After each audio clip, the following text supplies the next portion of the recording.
Okay, everyone, we're 4 minutes past, I believe, so we're going to get started with the meeting. If you'd like to, you can move up. If not, that's all right as well.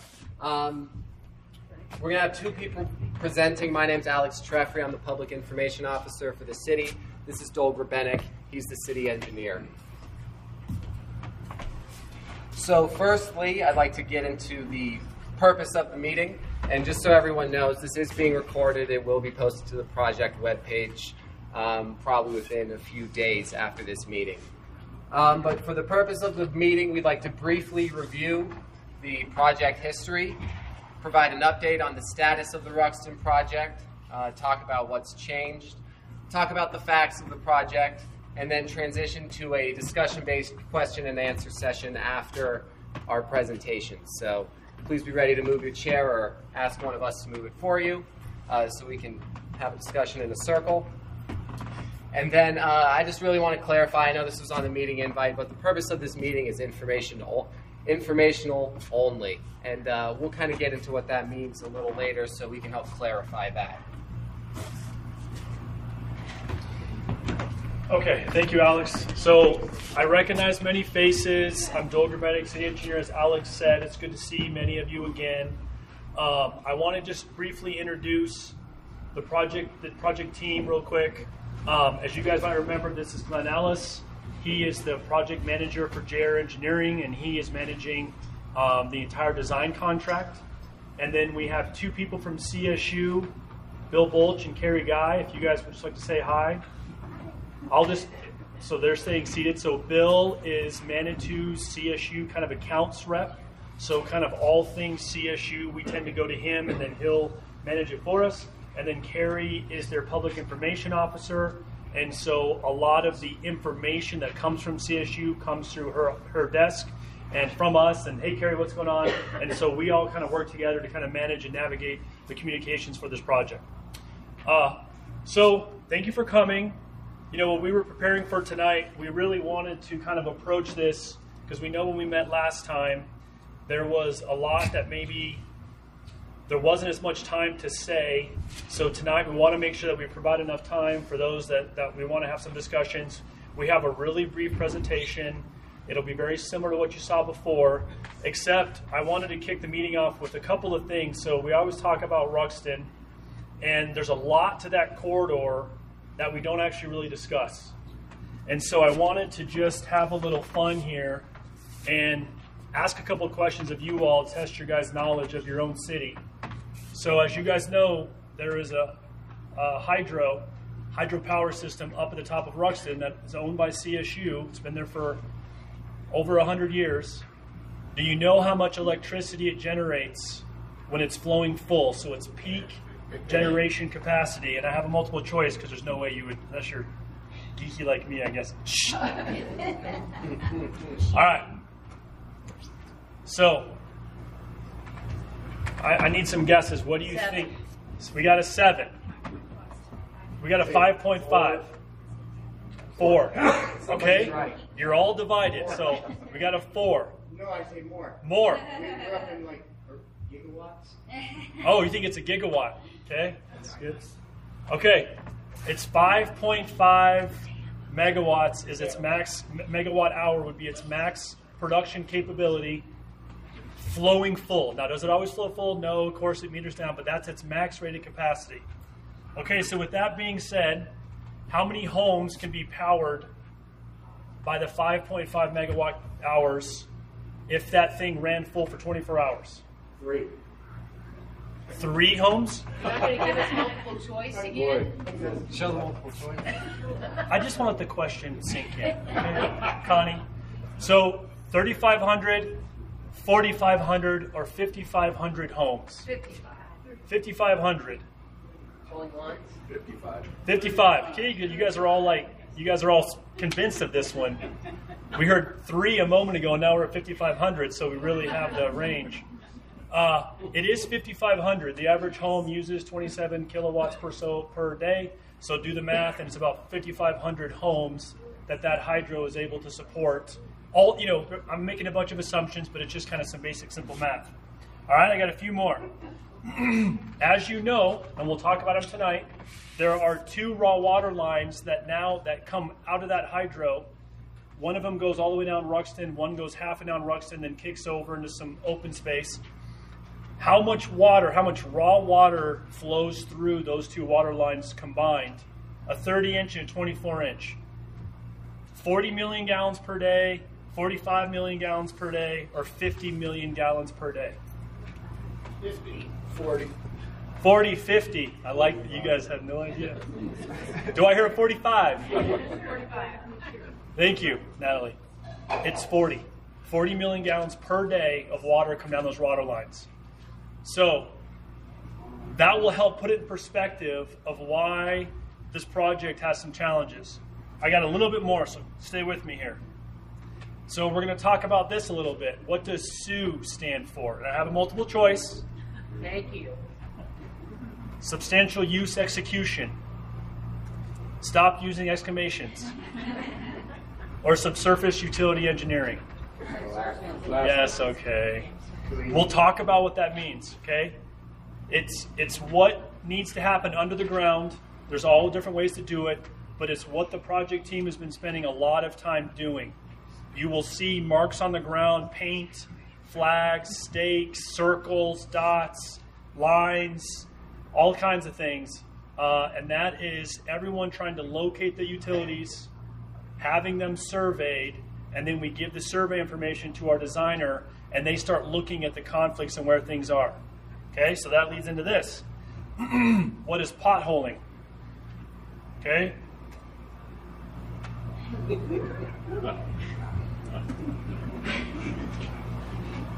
Or Last one. Yep. so when they pothole, which you will also see on the corridor, they take a coring machine and they drill a big hole in the ground. They pull the asphalt, whatever they cored through, concrete asphalt out, and then they take a high-pressure water wand.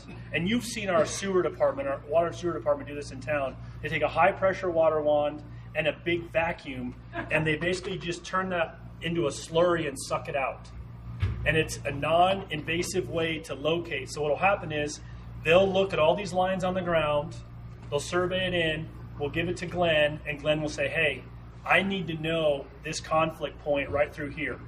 So what they'll do is they'll locate that, they'll draw a circle, they'll core right there, and then they'll open and expose all those utilities, and then the surveyor will come back out and he'll survey the depth of each of those utilities so that we can give Glenn the elevation of all that stuff, so that when construction comes through, we are telling the contractor, we're telling him more like, hey, we know there's a power line here, so be careful.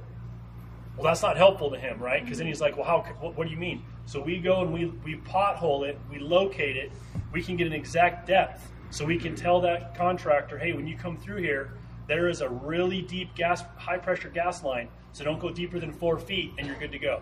Now, there's a lot more to it than that, but it allows us to know that we can do excavation through there and not impact that gas line. Conversely, if we have proposed, like if we're putting in a storm sewer line or something like that, and we know there's all these conflict points, he has to design the sewer to be at the right elevation to avoid as many of those utilities as possible. Okay? And the last question, then we'll resume. What is Alex Treffery's middle name? Okay, I got a multiple choice. Augustus, Ferdinand, or Maximus? Maximus. I got a Maximus. Everyone seems to think it's Maximus. Okay, Alex, what's your middle name? Well, it's a little bit of a trick question. I don't have a middle name, so I can choose whichever I'd like. So today I'm going to go with Ferdinand. So please, you can refer to me from that. But we can get started into the history of the engagement. So we've briefly touched on this, but I'd like to really go into a little more depth of what's happened over the years in terms of this project and other things that have influenced this project. So first, we have the Ruxton Avenue Use and Impact Study, which is right here. This is available on the website, and we'll have a hard copy here in case anybody wants to look at it. It's a long read, I'll be honest. But the Ruxton Avenue Use and Impact Study happened 2 years after the incline was legalized. And the purpose of it was solely focused on Ruxton Avenue. And it took direct observations like traffic counts, pedestrian counts, things like that, just to see the congestion on the corridor and what we can do to make it better. Also, parts of that was surveys of the businesses, surveys of the residents in the areas, things such as that. And findings included that street and transportation improvements were needed. I bet that's no surprise to anyone who lives nearby. That sidewalks were needed to separate vehicular and pedestrian traffic.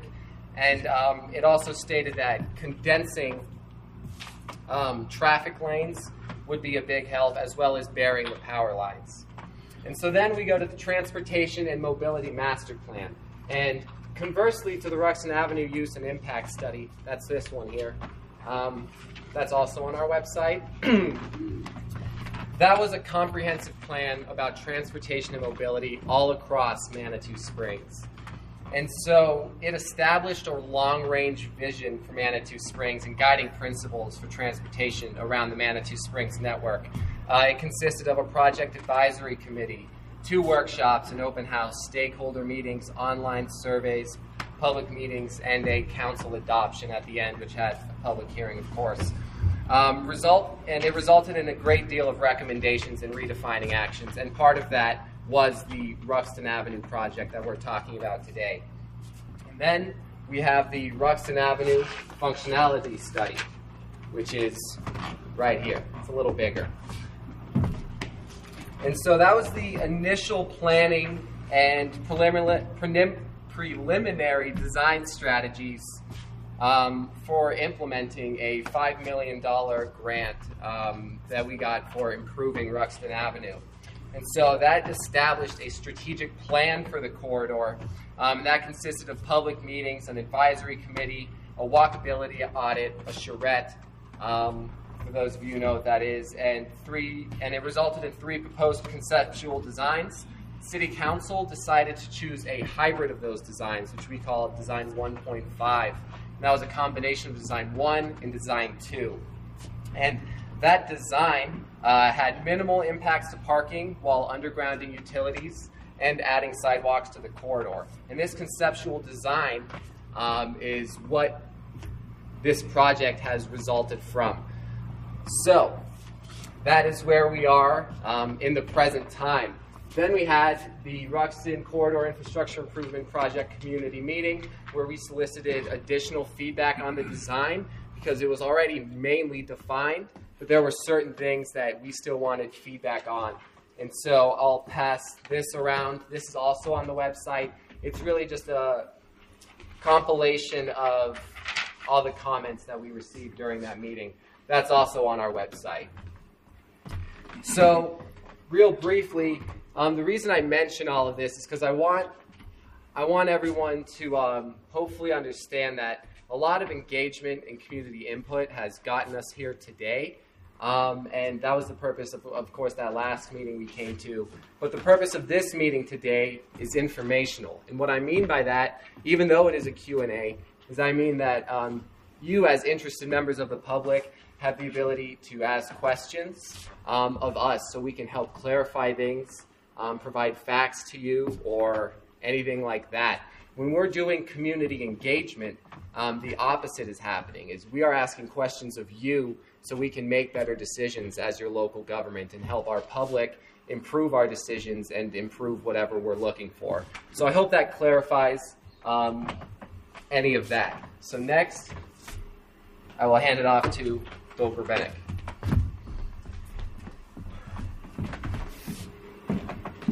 Okay, so that's close. We've shared a lot of this stuff with you already. This was really just kind of a good progress update of where we are on some things. So I've already kind of talked about utility engineering. That's very much ongoing. One of the things that is a newer requirement now, and it always was kind of required, but now it's actually kind of labeled, is there's different levels of utility engineering, and you have to decide what level is appropriate for the level of impact. So I think it's better overall, but it requires a little more work up front. But you have less risk of damaging critical utilities, and you have less issue during construction in theory because you better know where things are. Roadway layout options, we are still at that same phase we were with when we came back to you. And who has the, Mayor Graham, do you have the, is that the, would you hold that up for a second? So I know Alex mentioned this. These are all of the comments we received from all the Post-it notes that everyone put on all of the drawings and plan sheets and that kind of thing. So we are at the phase of the project where we are trying, we've reviewed and listened and are just aware of these needs.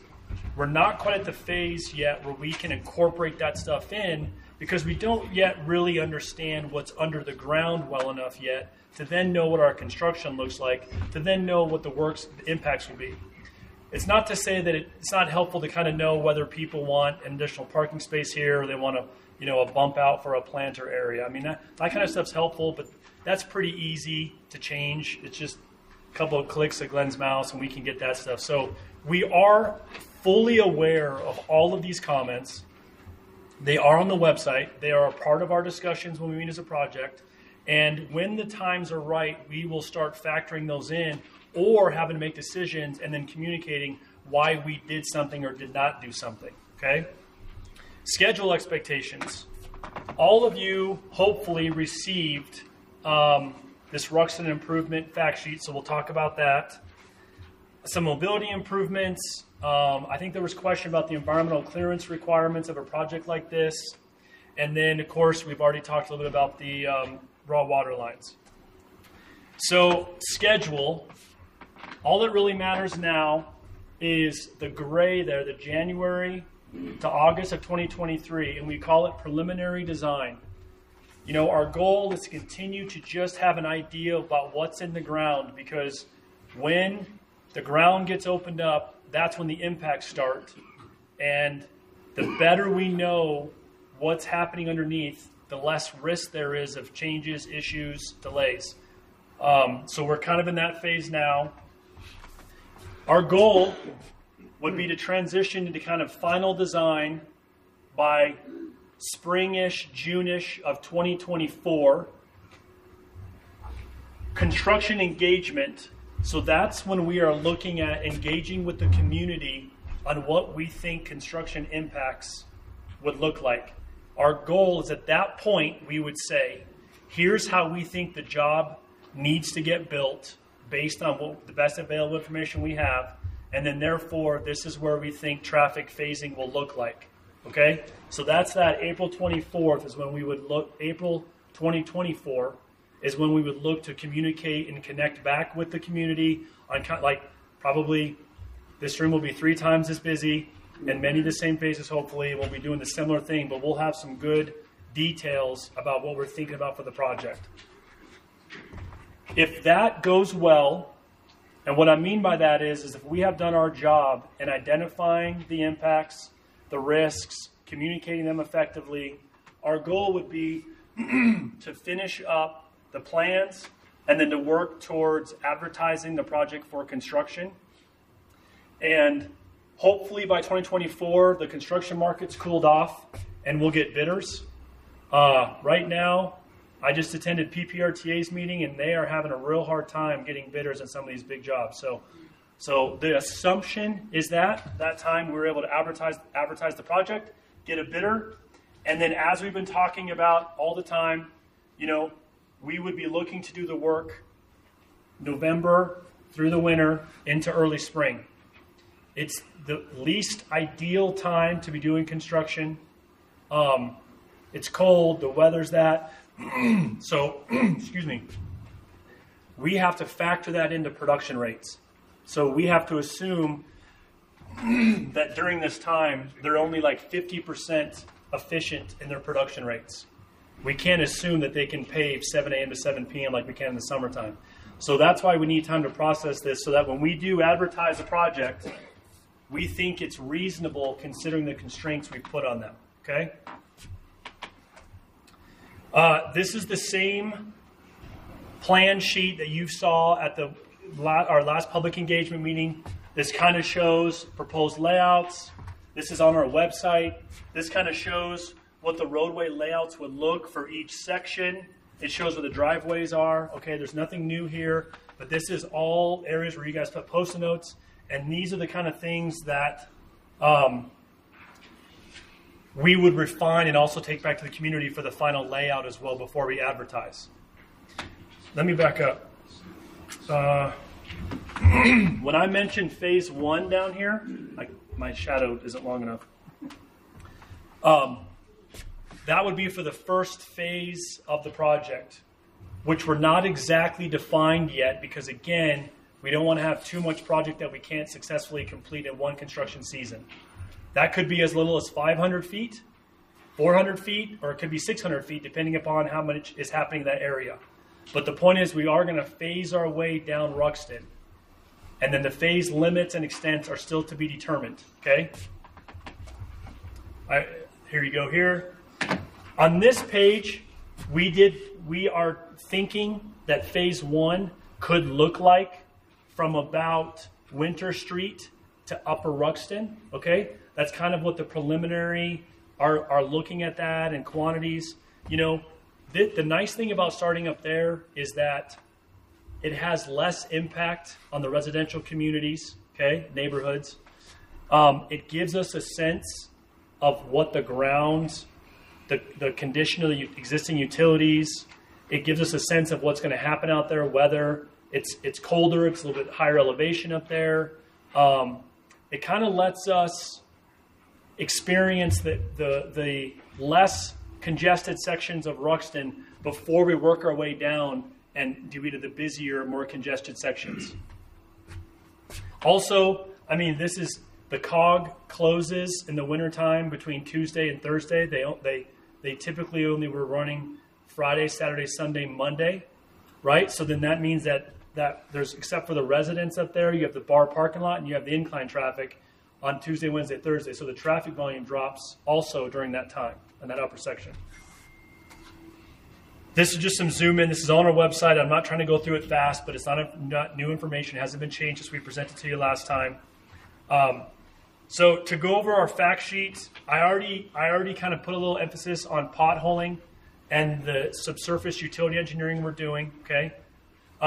So our project priorities right now, so we have some near term and then the ultimate goals, right? So what are the ultimate goals of the project? Our ultimate goals are to bury the power and communications lines. Now, it's not so much the lines that are the problem, it's the poles that are the problem. Is that you? Oh, Bill. Cheater. So the poles are the problem, right? So if we have this goal to improve mobility up and down that multimodal mobility up and down the corridor, we need a way for them to do it that's maybe off the street. So, and we all know from walking that area, and on that picture that Alex has at the very beginning, let's go through all mine. You can just look at that image and you can see how many poles. I mean, imagine the experience of this sidewalk if that pole's not there, if that pole's not there, if that pole's not there, and so on and so forth, okay? So all of a sudden, those, not only the side distances open up, but then your walkways are much more open than they are right now. Bear with me.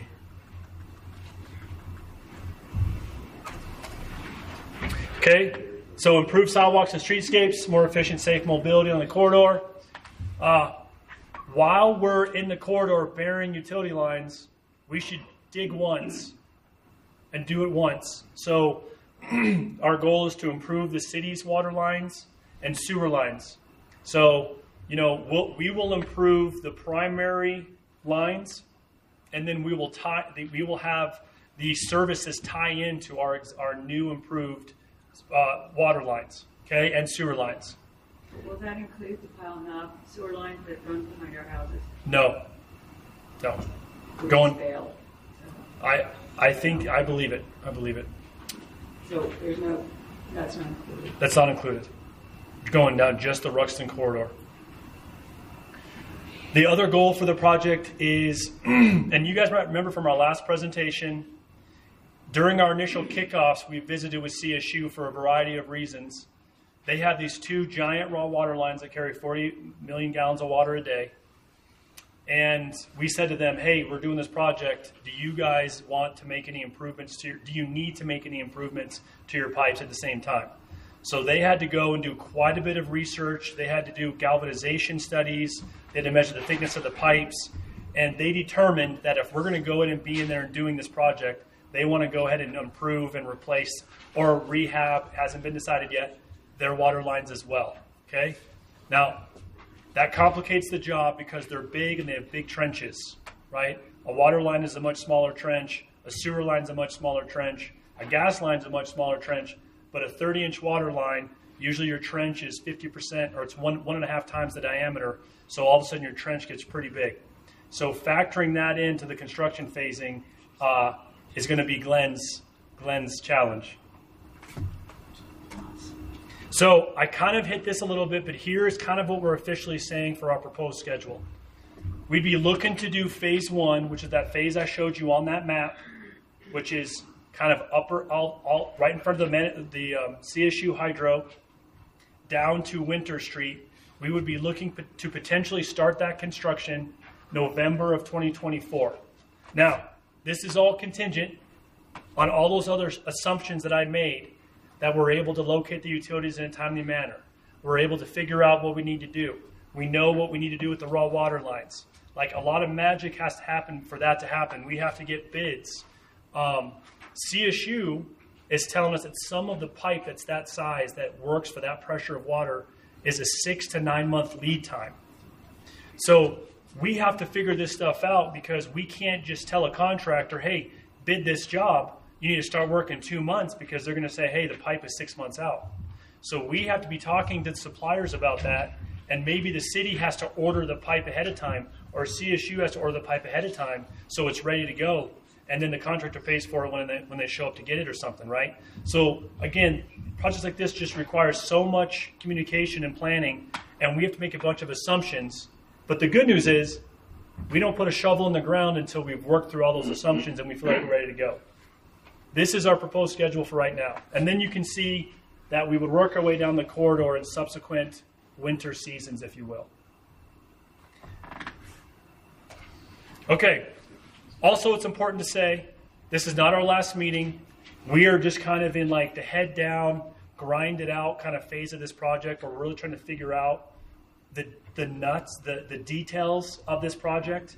And as these things develop, we'll be able to better lay out the project, better understand the construction phasing, that we will all come back together again and we will present, here's what we find, here's what we're thinking, here's what the project looks like, back out to the community. Okay?